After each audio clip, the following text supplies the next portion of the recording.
The skills makes the meals. Basketball, you betcha. I'm back. It's the Daily Trainer with another session for you here on Basketball U. Back in the gym with my man Sajin and trying to get him ready for the season. But a couple of things that we have to talk about and do is skills. Skills pay the bills. Yes, they do. You have to know that it does.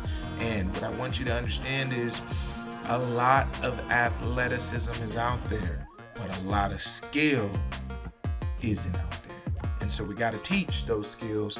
And one of the skills that I like to teach is playing off 2 feet. I think it's very effective. I think it helps the non-athletic, the more patient, more high IQ basketball player to outwit the athlete every time.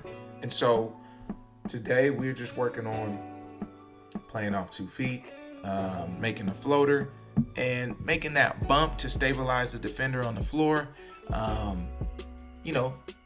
Turning around and shooting a shot, whether it's one-handed or two-handed, is a tough shot. But if you practice it enough and can make it in that 1 or 2 times you do it, then again, that's kind of what you're practicing it for. You're not relying on that shot all the time. Okay, and so that's what this really is here as far as what I'm showing Sajin today. So he is athletic. He's getting to be more athletic as he's out there dunking in game now. And so just trying to get him consistent work on his skill to add with the athleticism. Shoots it well from outside. I'm sure you've seen that in the last couple of videos. And now, how do we get him to attack with less movement? How do we get him in a straight line to, get to the rim? So many of us teach moves, but all these moves can't get you exactly to where you want to be. So we gotta be able to get on a straight line and get to the basket. And that's what he's doing here. And he's really working on his load on the spin, which is important, which is going to give him lift. And then you have to remember, he's going against me. I'm 6'1". His defenders, when he gets down to that block, is going to be about 6'7" and higher. So I'm giving him a good look, but at the same time, I don't have that reach that he needs to see. So I always talk about him throwing it higher, and I also am explaining on here to kind of create that space away, even though he's turning around. Don't turn around right into the defender. You have to kind of spin away or spin out, or whatever terminology you want to use that the phrase is going to help you remember it. But you're just trying to place that ball in not so much an unorthodox position for yourself, but just something where it's not easy to judge exactly what you're going to do, even though it looks like you're going to do something, right? So that's the key there for that particular thing that we're doing. And again, skills and drills, man, just you want to rep it out. And then, I've been training him for a long time. So I tend to show them a little bit more skilled things when I have trained players for that long. And so now I'm adding a fadeaway. Do I like the fadeaway? No. But you're going to have to utilize it. And if he needs to have it in his back pocket, I want him to be able to do it. Now, there's different angles you can get to on the fadeaway. And also, there is a strength that is needed. And that's kind of why I don't teach it early. Because you just have to have a certain type of strength to get that ball up when fading back. And so, core strength as well as upper body strength, and then a little bit of more lift with the leg power, and that pop on that spin is important. But also having that controlled fade. And so that is what, like I said, we talked about here in this particular area of the session. And he picks things up fast, so it's not something where I had to really break it down.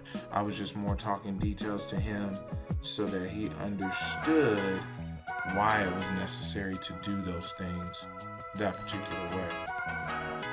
The pad is for the aggression and beating up players to help with their their ability to take contact, but also it just gives them an idea of what it feels like when that body stops them and what they need to do to stay on balance. And so I beat them up with the pad a little bit here and there, but don't do too much just because the goal is to really learn the skill, not to get into that competition of bumping and hitting, because typically the referee sees the second person doing the hitting.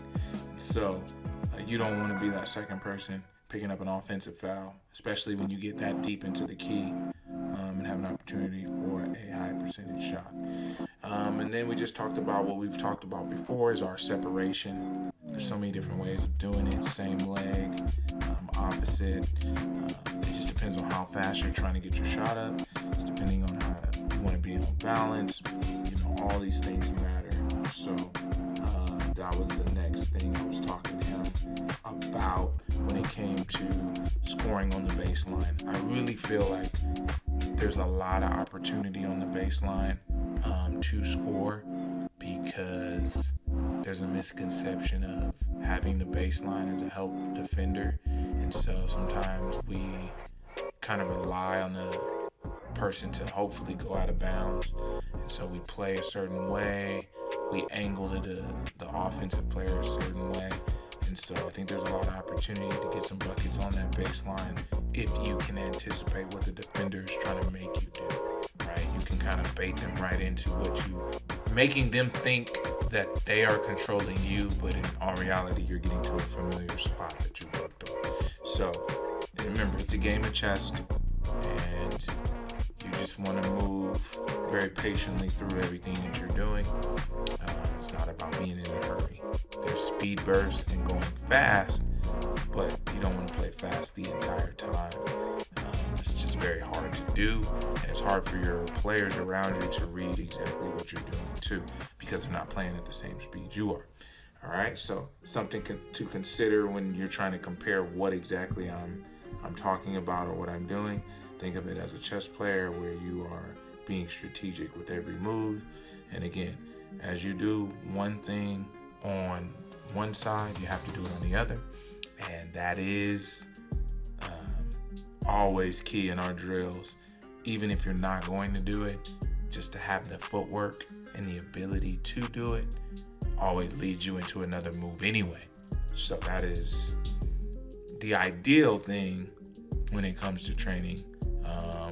Same thing for plays and anything else you want to do. You got to know it on both sides, regardless of if you're only playing the one position. Most positions are interchangeable now, so it doesn't really matter if you are a 3 or a 2, or you're even considered a big man, because some big men come out to the perimeter now as well. So all things to consider.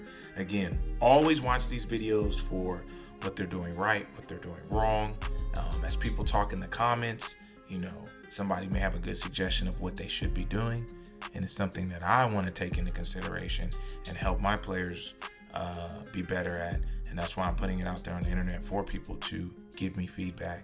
And then also, for you guys, just want it to be a library of different things for you. And that's it really, man. Just continue to work hard. And thank you guys for tuning in as you always do. Basketball you already know what I'm going to tell you. Remember, someone's always working. Are you?